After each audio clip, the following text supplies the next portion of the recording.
ചെറിയ മൂവ്മെന്റ്സിലൂടെ blood circulation മെല്ലെ കൂട്ടി ഹാർട്ട് റേറ്റ് കൂട്ടി നമ്മുടെ ബോഡി ടെമ്പറേച്ചർ വർക്ക്ഔട്ട് ചെയ്യാനുള്ള ആ ഒരു ലെവലിലേക്ക് എത്തിച്ചതിന് ശേഷം ഹെവി വർക്ക്ഔട്ട് സ്റ്റാർട്ട് ചെയ്യുന്നതാണ് എപ്പോഴും നല്ലത്. ചുരുക്കി പറഞ്ഞാൽ മെന്റലി ആൻഡ് ഫിസിക്കലി നമ്മൾ വർക്ക്ഔട്ട് ചെയ്യാൻ വേണ്ടിയിട്ടുള്ള ഒരു പ്രിപ്പറേഷൻ ചെയ്യുന്നതാണ് വാം അപ്പ് എക്സസൈസസ്. ഇനി നിങ്ങൾ ഓൾറെഡി നല്ല എനർജറ്റിക് ആണ്, വർക്ക്ഔട്ട് ചെയ്യാനൊക്കെ നല്ല മൂഡ് ഉണ്ട് എന്ന് പറഞ്ഞിട്ട് ഡയറക്റ്റ് ഹെവി വർക്ക്ഔട്ട്സ് സ്റ്റാർട്ട് ചെയ്യാൻ വേണ്ടി പോകരുത്. അങ്ങനെ ചെയ്തു കഴിഞ്ഞാൽ നമ്മുടെ ബ്ലഡ് പമ്പ് പെട്ടെന്ന് കൂടി ഹാർട്ട് റേറ്റ് ഒക്കെ കൂടിയിട്ട് തലകറക്കം, BP വേരിയേഷൻസ് ഉണ്ടായിട്ടുള്ള പ്രശ്നങ്ങളൊക്കെ ഉണ്ടാവാൻ ചാൻസസ് ഉണ്ട്. അതേപോലെ മസിൽ ഇഞ്ചുറീസ്, മസിൽ ക്രാംസ് ഒക്കെ ഉണ്ടാവാൻ ചാൻസസ് ഉണ്ട്. അതുപോലെ ഒരുപാട് നേരം വാമപ്പ് ആൻഡ് ഡൈനാമിക് സ്ട്രെച്ചിങ്സ് തന്നെ ചെയ്യാൻ വേണ്ടിയിട്ടുള്ള ടൈം നമ്മൾ സ്പെൻഡ് ചെയ്യാൻ പാടില്ല. വർക്ക്ഔട്ട് ചെയ്യാനുള്ള എനർജി തന്നെ നമുക്ക് ലൂസ് ആവും. സ്റ്റാർട്ട് ചെയ്യുമ്പോൾ ചെറിയ ജോഗിങ് അല്ലെങ്കിൽ ചെറിയ ഡാൻസിങ്, സൈക്ലിംഗ് എന്തെങ്കിലുമൊക്കെ ചെയ്തിട്ട് ഒരു 5 minutes കഴിഞ്ഞ ശേഷം ഡൈനാമിക് സ്ട്രെച്ചിങ് ചെയ്യാം. മാക്സിമം ഒരു 10 minutes ഇത് ഒതുക്കണം. ഓരോ സ്പോർട്ടിനും സ്പെസിഫിക് ആയിട്ടുള്ള സ്ട്രെച്ചിങ്സ് ആയിരിക്കും ഉണ്ടാവുക.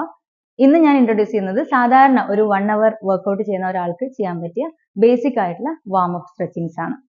നമുക്കിപ്പോൾ ഡൈനാമിക് സ്ട്രെച്ചിങ്സിലേക്ക് കടക്കാം. ഹെഡ് ടു ടോ ആണ് നമ്മൾ ഈ സ്ട്രെച്ചിങ്സ് ചെയ്യാൻ പോകുന്നത്. ഫസ്റ്റ് ചിൻ ഡൗൺ ആണ്. ഇത് സ്ലോ ആയിട്ട് ചെയ്താൽ മതി. 10 times റിപ്പീറ്റ് ചെയ്യാം. Then side to side hold ചെയ്യേണ്ട കാര്യമില്ല. ദെൻ ഹാഫ് റൊട്ടേഷൻ, ലെഫ്റ്റ് നിന്ന് സ്റ്റാർട്ട് ചെയ്ത് കഴിഞ്ഞാൽ സർക്കിൾ ചെയ്തിട്ട് റൈറ്റ് ലാൻഡ് ചെയ്യാം. ഇത് 10 times ചെയ്യുക. Then forward, look to the side and to the other side. Okay. Then shoulders lift ചെയ്യുക and drop ചെയ്യുക. ഇതേപോലെ കൈ ഫ്രണ്ടിലേക്ക് വെച്ച് ബാക്കിലേക്കും ഫ്രണ്ടിലേക്കും ഷോൾഡേഴ്സ് മാത്രം മൂവ് ചെയ്യും. കൈ ജസ്റ്റ് ഒന്ന് റൊട്ടേഷൻ കൊടുക്കാം. ഓപ്പോസിറ്റ്.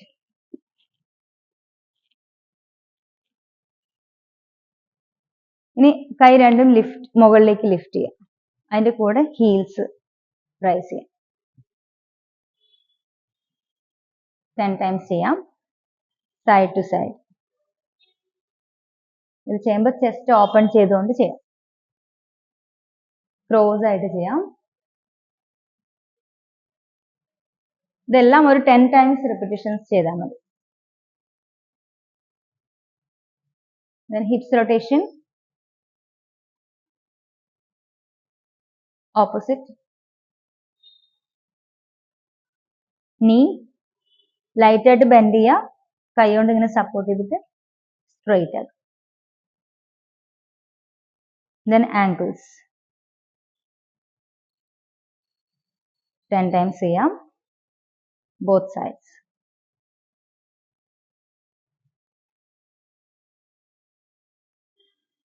കാൽ രണ്ടും വൈഡ് ആയിട്ട് വെച്ചിട്ട് ട്രയാങ്കിൾ സ്ട്രെച്ച്. ഇത് ചെയ്യുമ്പോൾ ബോഡി ഇങ്ങനെ സൈഡിലേക്ക് മൂവ് ചെയ്യണം.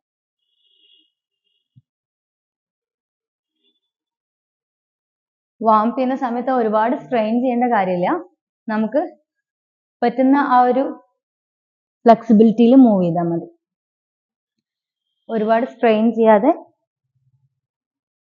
ഇതും 10 times ചെയ്യാം.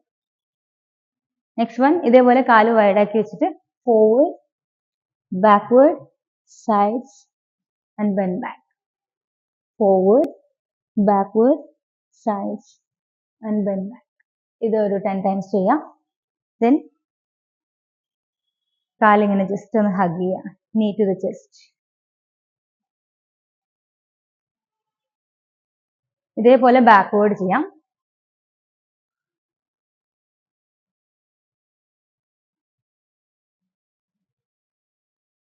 ദെൻ ലാസ്റ്റ് വൺ ജസ്റ്റ് കാലിങ്ങനെ ഫ്രണ്ടിലേക്ക് വെച്ചിട്ട് കാഫ് സ്ട്രെച്ച്.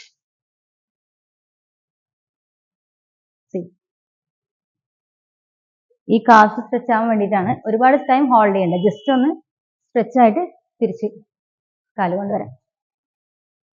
വർക്ക്ഔട്ട് ചെയ്യുന്നതിന് മുമ്പ് ചെയ്യേണ്ട വാമപ്പ് സ്ട്രെച്ചിങ്സ് ആണ് ഞാനിന്ന് കാണിച്ചു തന്നത്. നെക്സ്റ്റ് വീഡിയോയിൽ വർക്ക്ഔട്ട് ചെയ്ത് കഴിഞ്ഞിട്ട് ചെയ്യേണ്ട സ്റ്റാറ്റിക് സ്ട്രെച്ചിങ്സിനെ ആയിരിക്കും ഞാൻ ഇൻട്രൊഡ്യൂസ് ചെയ്യുന്നത്. See you soon.